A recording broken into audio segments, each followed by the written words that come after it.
Okay, once again, no Einstein, I left him at work. And I just wanted to address a quick question.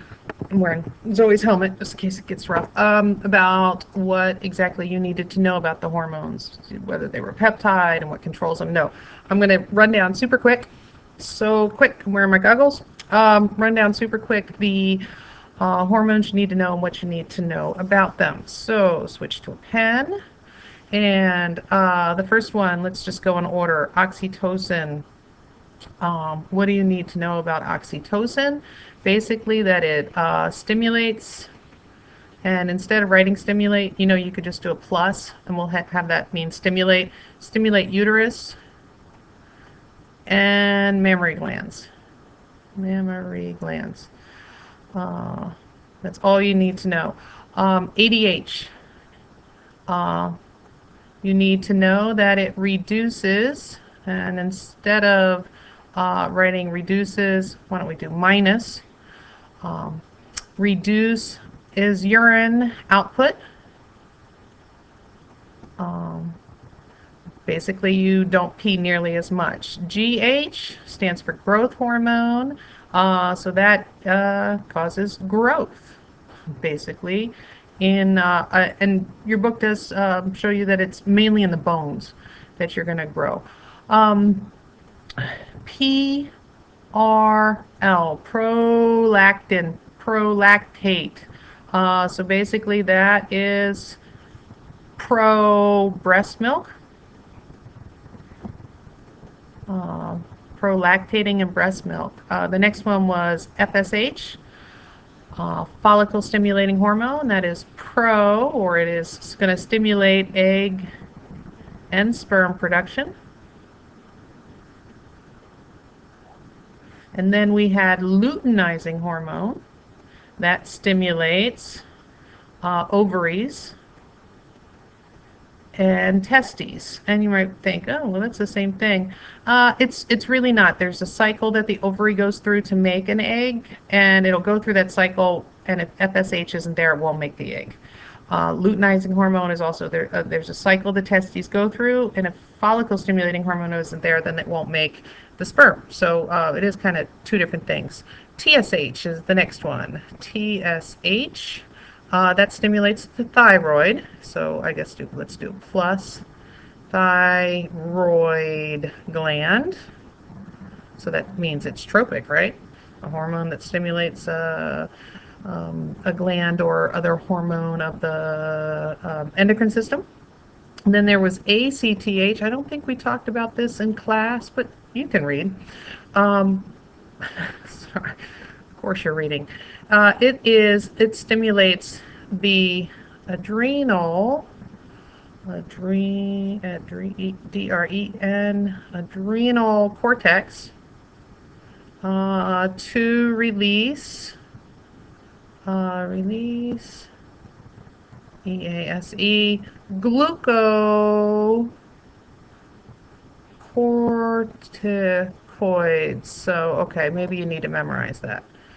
ACTH. So 1, 2, 3, 4. And we got, let me add another page real quick. We got a little bit more to do. We have T3 and T4.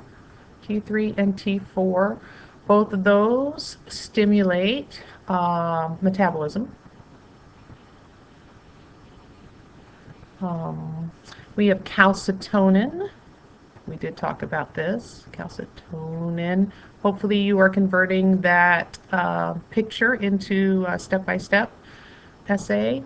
Calcitonin subtracts, lowers calcium in the blood. Don't get confused with bone. And then we have the parathyroid hormone, and that pluses the calcium in the blood, or raises the calcium ions in the blood, parathyroid. Insulin, insulin would be lower glucose in the blood, and glucagon increases blood glucose. Let's say blood. Epinephrine and norepinephrine. Epinephrine. These, what they do, they're stress hormones. Um, and, oh, I think I made a mistake. These are from the, wait a second. No, they're from the adrenal glands, but the medulla. Might want to check that. Is it medulla or cortex? I probably should check that because I'm old. But epinephrine and norepinephrine, they are positive for blood glucose. So they're going to raise the blood glucose because these are stress hormones. You need energy, so we're raising the blood glucose. But stress can lead to diabetes. If you watch the diabetes one first, because then your cells are like, glucose is always out there. And it constricts blood vessels for a couple reasons, depending on how stressed you are. It's going to pull the blood from your extremities in, so if a lion scratches you, you won't bleed to death as you're running away. That happens after you lay down and calm down, then you bleed. Never mind. Constricts your blood vessels, VESS, and it also raises your blood pressure. So why does stress raise your blood pressure? Because all your blood vessels just got smaller, so the blood going through there is moving with more force. Then you need to know glucocorticoids, and that's from the cortex. They're plus glucose, that kind of makes sense. And mineral corticoids, also from the adrenal glands. They are plus potassium and sodium levels. So basically it tells the kidney, don't let any potassium or sodium go out, because you're going to find out soon why that's important. Androgens. Basically this promotes sperm and pretty much anything male. So your secondary sex characteristics, deep voice, body hair, things like that. Sex drive. Females have androgens too for sex drive. But estrogen does not stimulate sex drive. Estrogen or estrogens, it's a class of them, that stimulates the uterus lining. Uterine lining.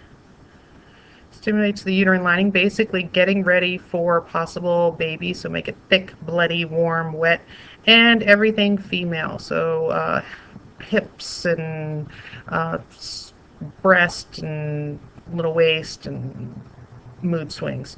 No, I'm kidding, not the mood swings, no.